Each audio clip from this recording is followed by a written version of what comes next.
I've been doing some research about self-trust. And one of the things I've come across is that a lot of people that are talking about self-trust, the first thing they go to is like, how can you trust yourself if you aren't accountable to yourself, if you don't behave a certain way for yourself? And my heart breaks. That's self-control, not self-trust. My name's Allison Crow, and I've been studying behavior for 20 years.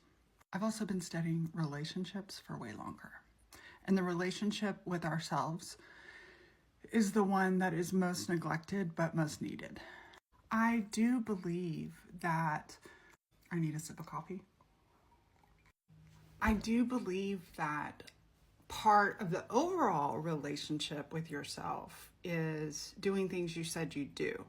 But I think we need, and I think we need to go back even further to motivation and relationship with ourselves. If our behavior isn't in alignment with an attached, affectionate, caring, respectful relationship with ourselves, then our behavior is just control for meeting some invisible standard or pleasing other people or fitting in. That's called masking.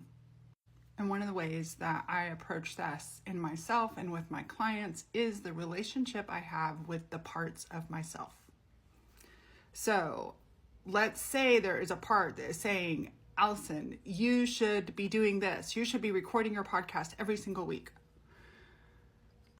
I could get up and mindlessly do that task. And is it building a relationship with me? No, it's me controlling or responding to that controlling voice.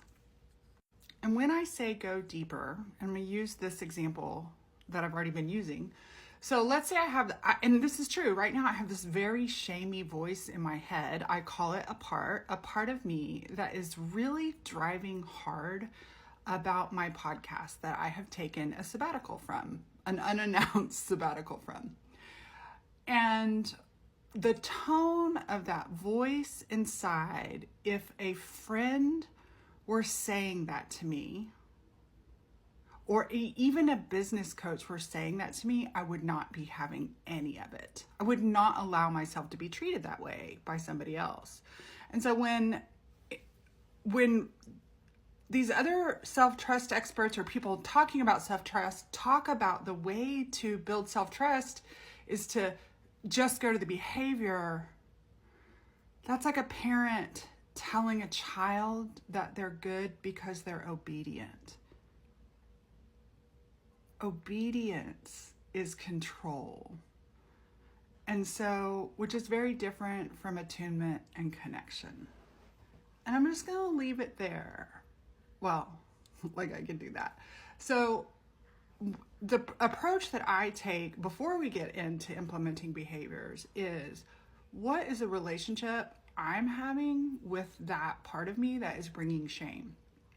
And there's a whole theory that I use in IFS that all parts have benevolent intent, they're protective, they have a deeper meaning, they have a deeper motivation.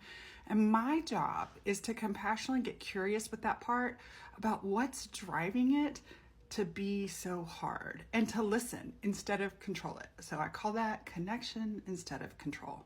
So if you want to build self-trust with yourself, start with being a compassionate and connected companion to the parts of you, especially the ones that are driving or mean or shaming.